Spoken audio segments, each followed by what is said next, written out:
Everybody remembers this movie, right?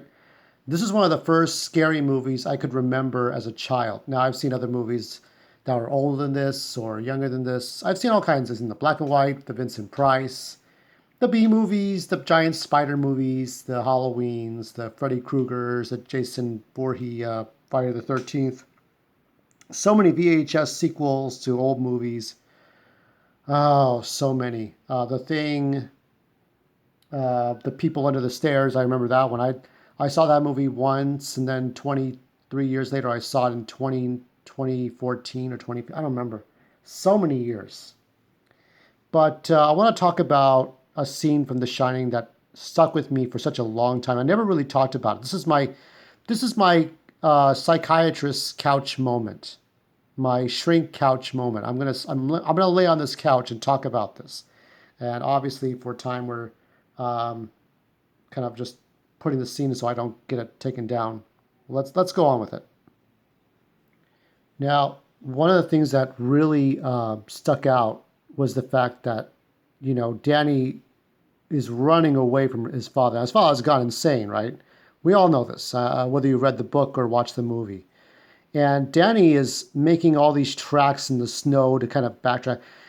And I couldn't figure out for most of my life why this was so. I knew this was stuck within me. That this scene, I mean, this whole ending scene of all the part of the movie. I mean, yes, I remember the other parts of the movie, but this one always stuck with me, and I couldn't figure out why until recently. And I realized it wasn't about this movie, and it wasn't about. It was the symbolism, right? But it was about my father and the way he physically abused me, and probably my mom too. My dad was a physically abusive man. He used to drink a lot.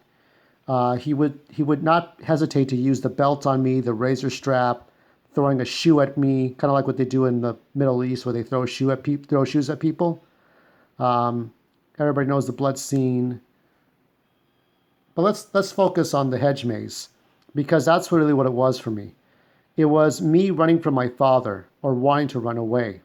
Even when I was 18, I was still a boy in the black Negro sense. I was always his slave to mistreat. Whenever I came home from school with bad grades, whenever I wasn't doing enough for him. I mean, I felt like our love was conditional. Like otherwise, I was just another responsibility, another mouth to feed, and I hated that. So my dad was a big, fat, well, not obese, but overweight, treacherous man who worked 9 to 5 jobs. And actually, he worked at 5 in the morning and came home late, like around 6. Like he worked 12-hour shifts. And at some point that stopped. And he worked for like special education in LAUSD or some other school district. Um, and he would drive me to school, to my high school, an all boys school, which I really, really hated. I really hated that school. I hated my dad pressuring me. I hated my dad putting me on a pedestal of do everything my way, do everything right, or else it's like a fist in my face. So I'm that scared little kid. I'm Danny running away from my father in this maze. I mean, hedge mazes are the most terrifying things you could think of, right? They're not nice. They're just the scariest things you could think of. Um, it's just, let me give a little pause here because um, I'm not sure, because if I just show a scene, I'm not sure how this will work. I may just only put it up on TikTok or not. But let's continue on here so that I can show you a bit more. Um, no. Okay. So as I was saying, this maze represents my life of escaping the worst of life, the worst of humanity.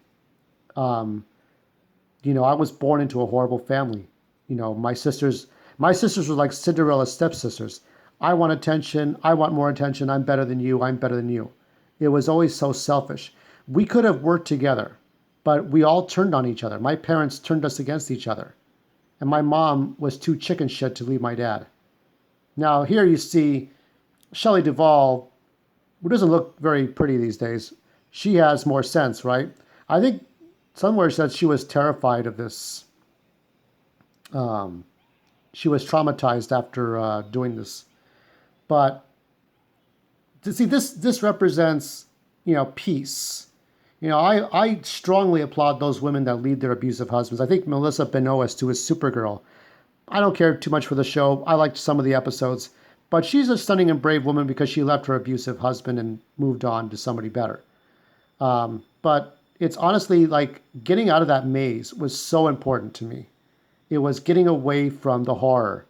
And my dad's been dead for almost 20 years. I do not miss the man, but I'm not going to completely spit in his face. The man did pay the bills. He put clothes on our backs. He put us through school. That's what it was. But it was sort of like the original Eddie Brock from Spider-Man and his father. His father didn't like him much either. And it was like obligations. And we don't get to choose our parents, but that's how it is. But yeah, it's obviously what happens here. It's not a pretty sight, but this is what I wanted to show you.